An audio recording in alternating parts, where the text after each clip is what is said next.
Hi, hello guys. So, ituturo natin kung paano nga ba mag-play ng music sa YouTube channel. Then, pag binak mo is gagana siya. So, ituturo ko sa inyo kung paano yun. Stay tuned. Paano kayo makakapag-play ng song sa YouTube? Tapos, magagamit nyo siya kahit i-back nyo.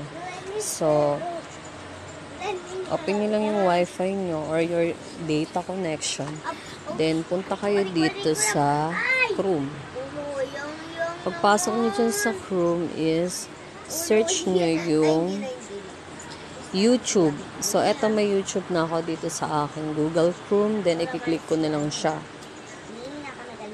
Then, pag-click nyo guys, is punta kayo dito. Dito sa may 3 dot. Ayan, 3 dot. Then, i-click nyo yan. Okay? Pag-click nyo, ayun na yung mga lalabas dito. So, hanapin nyo yung mag-request kayo ng desktop site. Yan, then click nyo lang siya.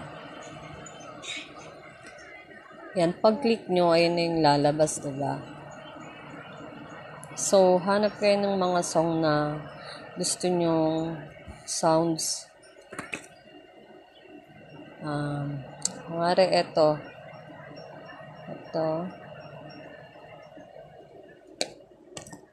Yan. So, kung wari yan, ayun yung napili nyo song. So, yun nyo is, click nyo, open nyo lang siya. Todo ang hayop. Yan. Tapos, pwede na kayo mag-back. Basta para sa Pwede na kayo mag-back. So, yan, diba? Yan. Yan na siya. Yeah. Kaya di sapat ang immunity lang. Dapat proteksyon ang buong katawan. Kaya we switch to Centrum Advance. Para protektado kami with over 25 protective nutrients. Tulong for heart health. Tulong for strong immunity. Tulong sa energy. Dito na siya sa pamilya. Dapat pwede nyo rin siyang off. Yan. Then, kapag gusto nyo siyang i-play, punta lang kayo dun sa may taas. Then, i-click nyo ulit. Yan, mag-play siya. Katawan. Centrum Advance. Then,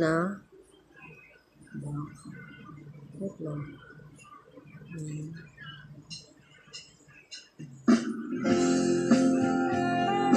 Pwede na kayo mapag-Facebook. So, nagpe-play pa rin yung song na pinili nyo dun sa YouTube. Ayan. Ayan, pwede naman kayo dyan. Or pwede